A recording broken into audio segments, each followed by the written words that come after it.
Today on Beyond Consulting, we are joined by Denis Aldighieri. He is transformation lead at HSBC, one of the leading banks. He brings a fascinating mix of people leadership and project management expertise with deep experience guiding organizations through digital transformation. In our conversation, we explore the human side of technology, how AI is reshaping the way we work, and why leadership today is less about titles and more about influence. Denis also shares his take on the future of work, one that's not just remote, but truly adaptive. And it's a thoughtful and inspiring look at what's next for people and organizations navigating constant change.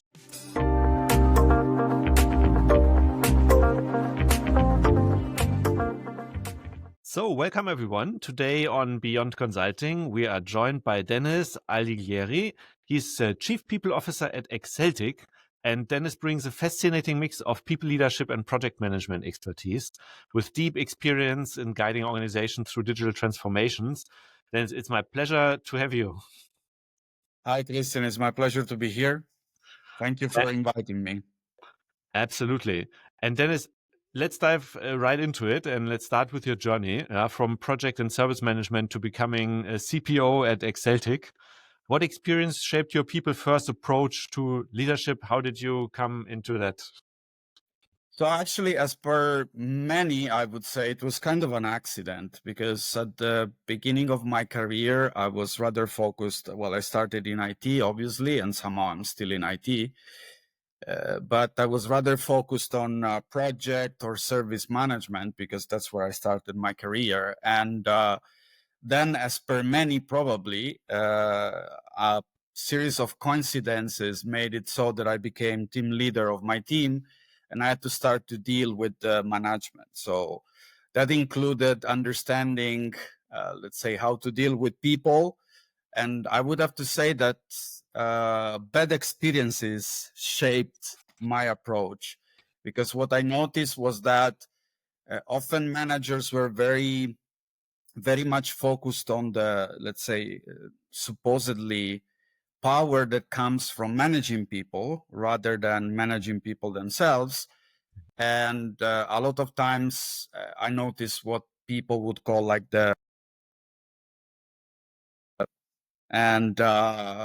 people rather focused in being a boss rather than being a leader. So when it was my turn, I was selected as team leader. Then I made my way up to first line manager.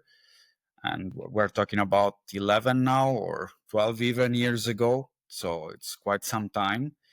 And I started applying, let's say, simply the things that I would have wished my previous managers would be doing. So I always focused on communication, and even without knowing, in being, let's say, a leader rather than being a boss. So, and the difference is that a boss expects relationship to go one way.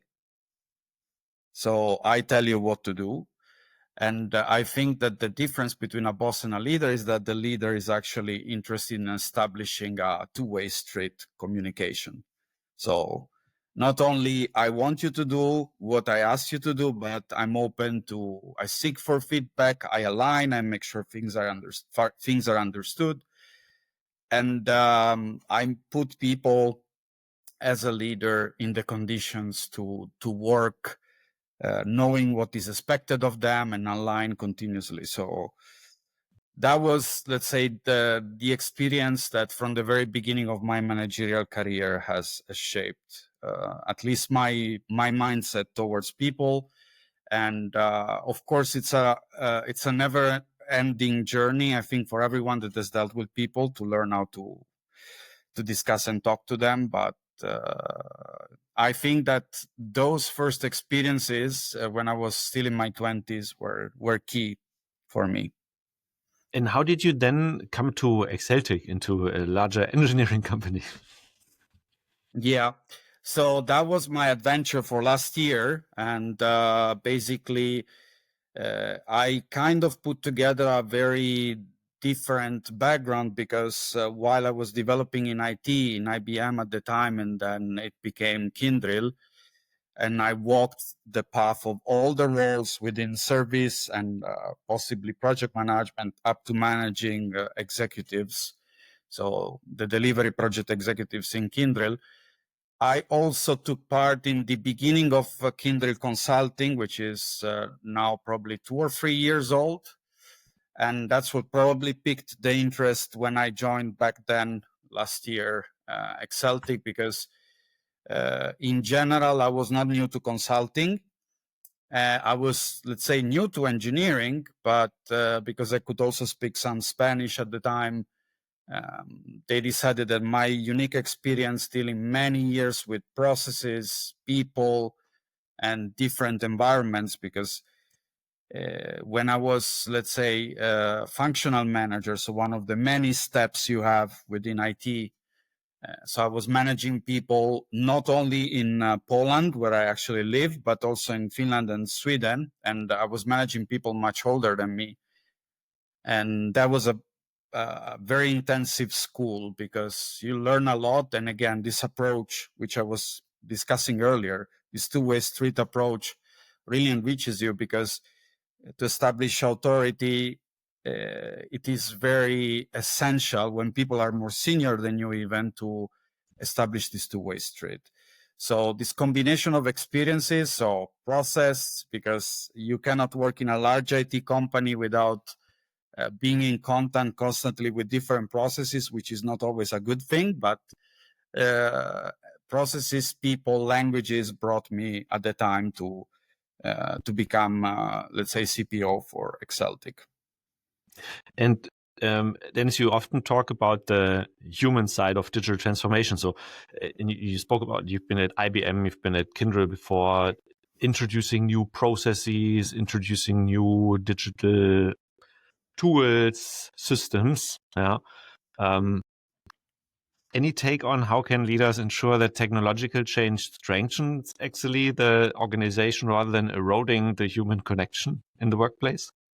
Yeah, I think that this is a very interesting topic, because it will probably connect everything we will discuss today. But I would say that in general, tools are just tools.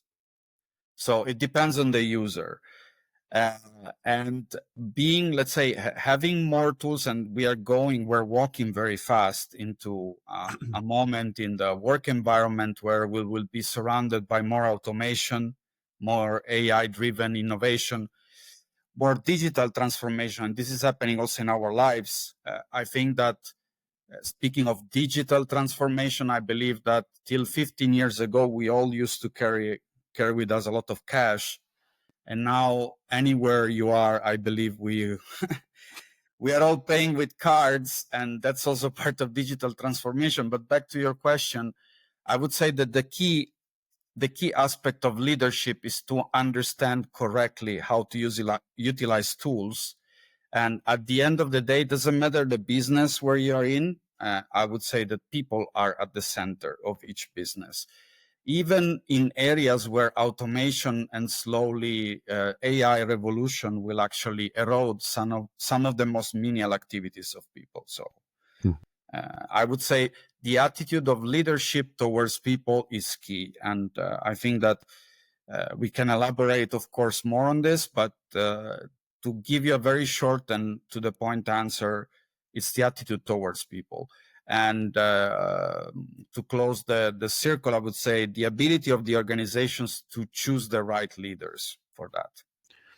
And I want to, one thing that just clinged to me is when you say, okay, leaders need to understand correctly how to, and which tools to use, yeah, but still put the people at the front. Now, I hear often that landscape is evolving so fast.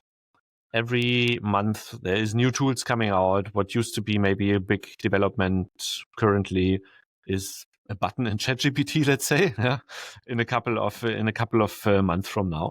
And so how do you basically keep as a leader this change, yeah, this pace of change, at the same time keeping people in the center and maybe even motivating them to continuously change the tools you're working with, yeah, on a very fast pace, where probably in the past Once a problem is solved, you have a process in place. That's it. You don't need to touch it again. But whenever the tool changes, you would touch it. So when the tools change faster, how do you keep this pace of change in a human connection with your employees? I think again, and probably I will repeat this concept a lot, but it goes back again to the mindset, because it all depends on the approach we have on technological changes. And there are a few things that we cannot run away from. And probably it wouldn't be even the correct choice. But giving you an example, we have in several companies now, we are introducing, or we are being introduced, we're seeing many tools that, for example, take automatically notes during meeting. And this is something that somehow can scare or can bring us to think of how much AI will actually slowly invade. It's already slowly invading our workspace. But on the other hand, if we change the perspective, we can see how a lot of this menial work can actually free potential for more creative work. Because if we are in a business meeting with several stakeholders, and again, I lean on this example because I think it's illuminating to a certain extent, rather than just taking notes, because then we need to make sure who has to do what, we can actually focus on the conversation because the notes are being captured automatically. And this frees up not only time, but also potential, because the discussions can be more focused on the discussion itself rather than dodging the bullet or who has to do what and who has to take notes of what. And this frees potential. Obviously, and there is no denying it, we are moving in a pace that will slowly automate a lot of the things we currently do at work. But going back to the point originally that I was trying to make is up to the leadership to shape the time of their employees, to upskill their employees towards more creative work. And creative work doesn't necessarily mean that we will all have to be artists or extremely creative scientists, but if we take out meaningless, or maybe not meaningless, but menial work from people, and you let them use their creativity and their mind power to do more constructive work, I think that the human factor will become even more relevant, because you will have automation for filling out Excels, and people can actually have more brain capacity and time to do more meaningful work, like connecting the dots, improving further processes, bringing on more ideas.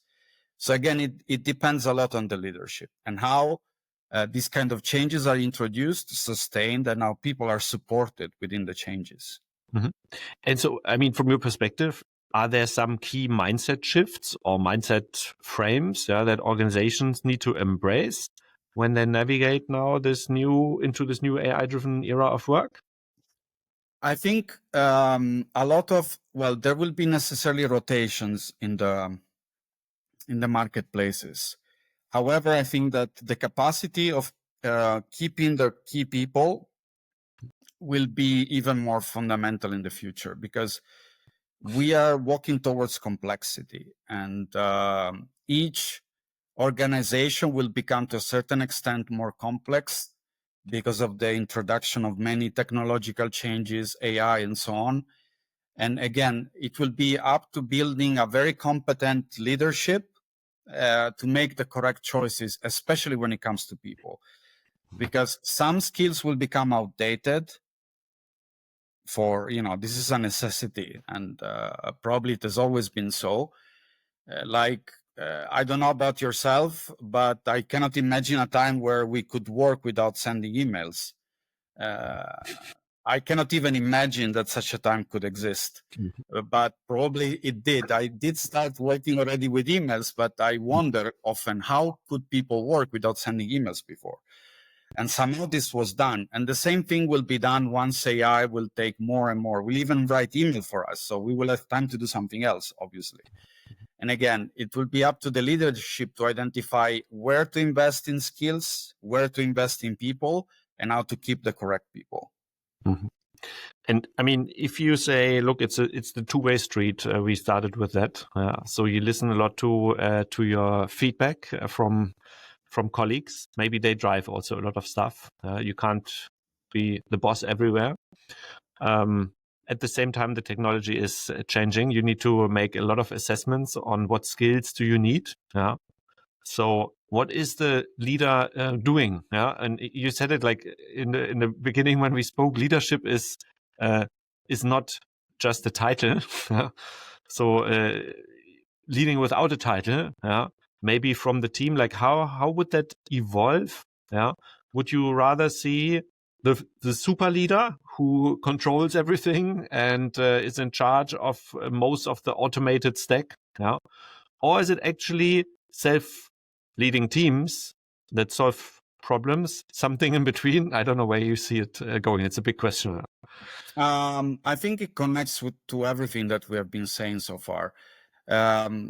Leadership without a title refers to the fact that organizations, smaller and bigger, are becoming more complex. That means that people have several stakeholder bosses, leaders, and you cannot be the lead of everyone. So it is very easy to get things done, good or bad, if you have authority over a group of people. But if you're nobody's boss, because they have all bosses scattered everywhere, it requires a different set of skills to get things done. So leadership without a title refers to the fact that we should all walk, and in a way, AI will automatically push us very far away from micromanagement, because there will be so many areas of complexities and no one will be actually able to follow everything. So we go back again to what I was saying earlier about the organization's capacity to choose the correct leaders that will empower their people, because they will have chosen the correct people, the correct set of skills, and therefore this chain of empowering will actually drive organizations. And those organizations that will thrive will be those that will have done these steps correctly. Micromanagement, bosses, they will slowly be faded out, because no one will be able to keep up with everything. When the computational power of AI will be embedded in most of our organizations, it will be very difficult for micromanagement to even exist. Mm-hmm. Because no one will be able to discuss with AI about a computational decision. So it's a necessity again, and I think it relates back to what we have been saying so far. And when you think about it, so I mean, you've mentioned, yeah, it's this key capability of selecting of a leader. Yeah? It's the ability to choose the right people. It's the ability to empower your people. What else would you say is needed from leaders? Also, if you think about your work now as a CPO, there is a lot of CPOs out there here. Some of you might be also listening in today. So what are those qualities that companies should seek for in their leaders? I would say adaptability, flexibility, and if I would have to choose another characteristic, would be the willingness to learn, because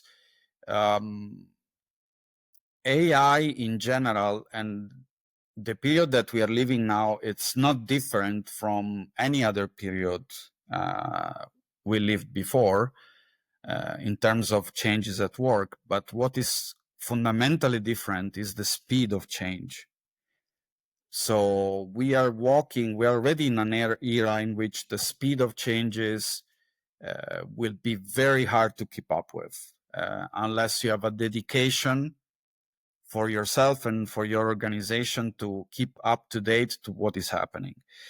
And I think that this kind of elasticity of mind, this willingness to be prone, and this goes from I think it's regardless of the role you have in a company, whether you're CPO, whether you're working in a bank, whether you're working, let's say, in a more traditional IT environment, although those are moving towards consulting, you need to keep up with the changes. And the ability of organizations to change will be rewarded more than in the recent years, because now the speed is much faster, which means that if I miss a couple of steps, it will be much harder for me to keep up and actually bridge the gap.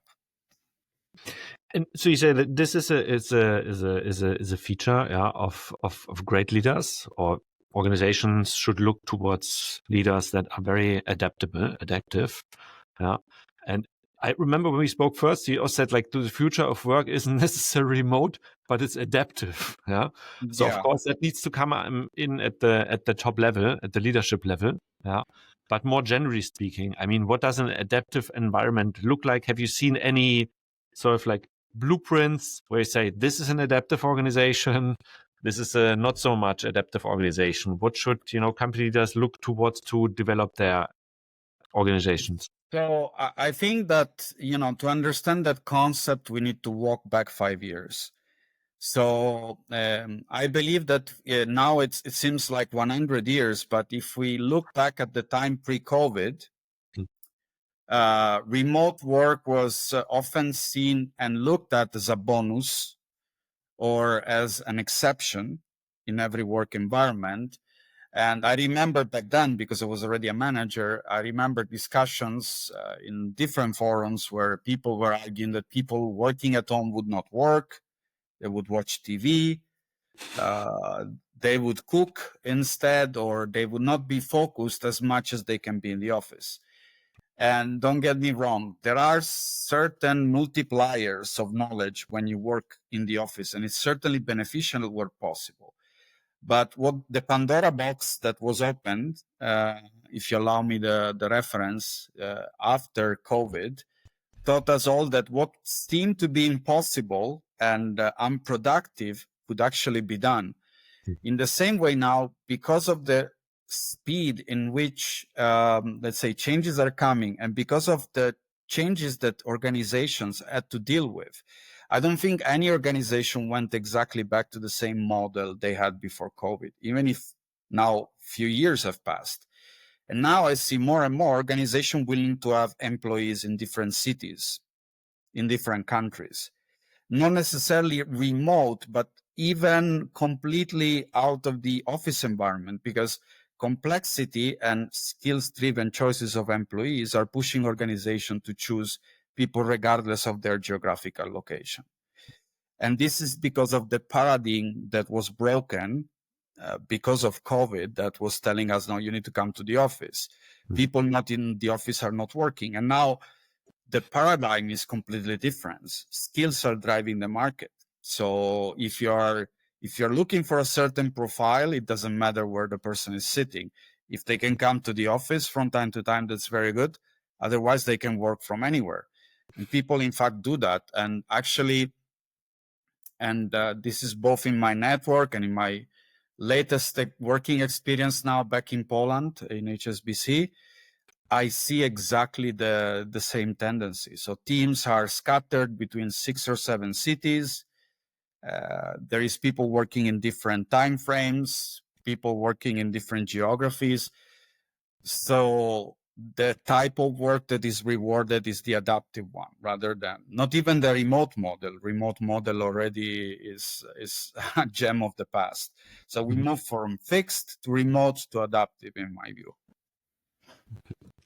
And so I think that is a big change, of course, and you see it in a lot of companies. The discussions are going. Should we pull people back into the office? Exactly, those things where, like, are they cooking, watching TV? Yeah, maybe there are some of those cases, but maybe there are also a lot of cases where people work really well and are even more productive than if they're in the office, when they have a lot of distractions from other meetings and coffee breaks. But that is very individual also. And so my question is, like, with all these topics that we've discussed now, having these transformation programs in front of you, in front of many C-levels, they face these changes. They need to manage it in their organizations. At which point or in which area do you feel companies manage themselves? And are there any areas also where you say, look, there is maybe consultants, externals that can help accelerate that change and support companies, CPOs, generally C-level executives, in their transformations, and basically accelerating those digital transformations, but also helping to establish this this cultural element that you mentioned of putting people first?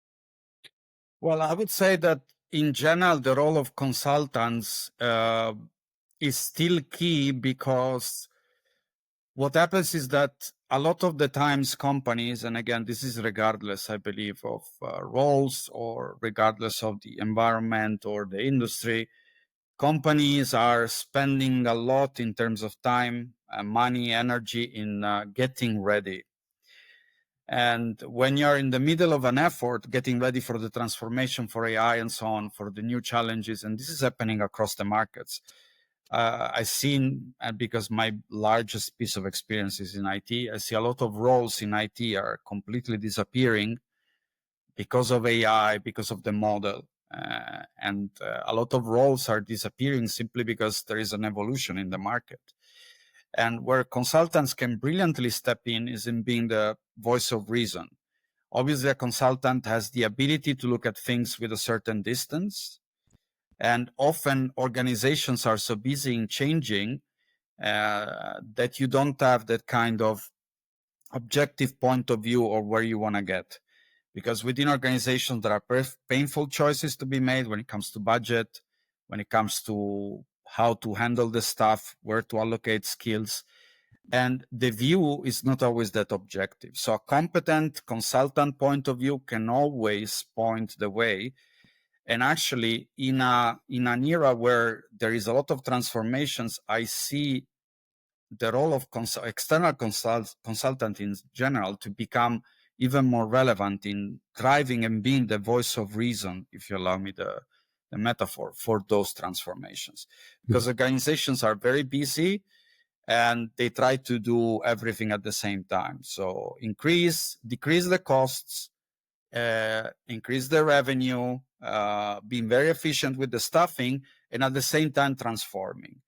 And those decisions are not always done in a very objective way. So someone that actually is very competent and can guide the organization from an external point of view with a voice of reason, I think it's extremely relevant nowadays, because organizations don't have the capacity to follow up on everything they're doing. So you'd say the consultant is a change agent in that sense, or would you see the reason, as you said, the voice of reason, is more coming for the decision making and having some external view there? I would say both, because again, often, and I've seen it recently, organization outsource to consultancy agency, not only how to, for example, implement models, may it be the career path, because they are seeking some HR specialized consulting company, but also how to manage the change, because again, in organizations there is always very tight budget for everything, and if you are transforming and performing at the same time, and you're doing that with the same amount of people, then again, you need an agent of change that is competent and it's at the same time the voice of reasons, and that is fundamental, because again, we are facing a time where every organization is pushed to change. Workforce is changing. Some are getting upskilled in certain direction. And there is a lot of job roles that probably in 5 years will look very different, if at all, than they look now. So having a guided change in the sense of understanding very well where we want to be and how to get there, which are two different things, I think it's very relevant to have competent consultants and at the same time people that can be outside of the organization and have a more objective and less troubled view on where to get and how to get there. So if there would be one piece of advice or wisdom that you would give to freelancers or freelance consultants, specialists that are in that field, to support companies in their transformation programs, what you just sketched, what would it be? This is one piece of wisdom is very difficult to give, but I would say focus on the next step. Yeah, I would say focus on the next step, Meaning, and this relates and ties together what has been said so far, in the sense that what has actually changed is the speed of change. And what if we focus on the current focus or in the current trend in the market, and we get skilled on that, by the time we get to leverage on our knowledge, probably there will be a new trend. So what I would say is very important, and I will give also a concrete example, is the ability for the organizations to focus on what will come next. So I remember, and I give you this example, last year I had the pleasure of being in a conference where, let's say, a famous YouTuber was giving some data in regards of the evolution of AI. So computational power and how much AI has evolved. And I think that if any of us has utilized ChatGPT in the last year, I don't know about you, but for example, myself, I do utilize ChatGPT also for my own leisure. And the programming of ChatGPT has changed, and the algorithm has changed at least 10 times in the last 6 months. And the changes are visible in the functions. You can now pre-select a personality for the AI tool, which is pretty new. I think it was introduced 3 weeks ago. And therefore, that brings me to the point that if in only 6 months, we went from a pretty standard tool that was not able to talk and voice out, and now you can pre-select the personality. There are some functions that I actually saw in this video that are probably not yet available in Europe, but you can pre-select ChatGPT to be a teacher for a certain subject. It will prepare homework for kids, and this kind of changes. And of course, I might even have missed something because I don't watch or I don't follow every day as I probably should. But the ability to predict where we are going and to focus on that before we get there will actually mark the difference for organizations, for even external consultants to thrive in the future. Because focusing on what's trending now, considering the speed, in a few months you will be again out of market, or you will be out of mark, because changes will be upcoming faster and faster. So it's hard to keep up. That's the point. I don't know if it's much of wisdom, but probably it's more of a fact. But I would say try always to look at the direction rather than the current moment. Taking this argument in the view of company leaders, yeah, focusing always on the next big thing, yeah, of course, and the next trend that might be affecting your business, or where you need to build your business too. Yeah. By the way, you start deploying things. Maybe there is the next new big thing that you want to build towards. And of course, it's very, very hard to get it 100% right.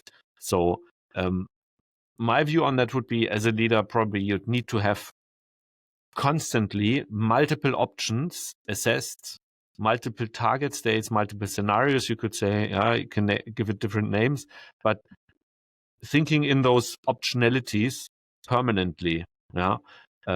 Would you also see this, or would you rather say, look, this is the leader would need to give the North Star, and we're all heading to that North Star, and not try to, and then of course with the goal to avoid that you're always jumping on the next thing and haven't finished or deployed the thing that you've been building, and kind of you're constantly trying to aim for something but not moving. Yeah. Yeah, I see your point, and this is pretty difficult. One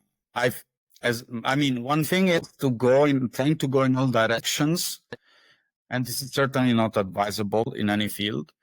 But to give you an example, and then I will kind of answer to your point, to your statement. I hear a lot about AI, but I don't hear as much about quantum computers. And this is a revolution in the revolution. So let's say I have a passion for quantum mechanics. I'm not a physicist, so this is probably not the right forum to discuss in details. But another revolution that is quietly building up is the one about quantum computers. And I think many people are so, rightly so, a lot of discussions are about AI, but what quantum computers will do to AI and everything else will have an even larger impact in the short term. And this is because we are talking about several million times of computational power difference between standard computer and quantum computers. And that is like discussing, what's the difference between going from Munich to Rome by bike or on top of a missile. So the speed that I was referring to of changes due to AI and, let's say, a lot of this digital transformation that we're facing will see an unprecedented speed. And I think that there are currently only 5 or 6 main actors within the quantum computers field, because of course this is a technology that is still being prepared, but it is the next big thing in my view, because I think not many people do understand how a quantum computer works and how actually harnessing those computational power, which is infinite compared to the computers we have today, and therefore the AI we have today, will radically change everything. So, the reason why I mentioned this example is because, again, when it comes to taking a direction, I do agree that leaders cannot go all ways and they cannot go in every direction, because if you're doing everything at the same time, you're doing poorly everything at the same time. The ability lies in the fact of being able, depending on the industry in which you're in, to take the correct choice, and also be aware not only of what is, let's say, the most trend. And again, I relate to what I was saying earlier, not just being focused on what is trendy today, which is AI, but also keeping an eye on things that are being built and are not necessarily so known yet as quantum computers. I do not hear as many discussions or as many, let's say, this is not a very popular topic yet, but this is another thing that is coming. And we're talking about a few years. And I believe that whatever we imagine AI can or will do, this will be radically destroyed by the coming of quantum computers. And this is a technology that many project to be available within the next 5 years. And this is something that will radically change everything again. So it requires good leadership, ability, skills, being informed, and also, unfortunately, like everything in life, probably also a bit of luck to jump on the right train at the right time.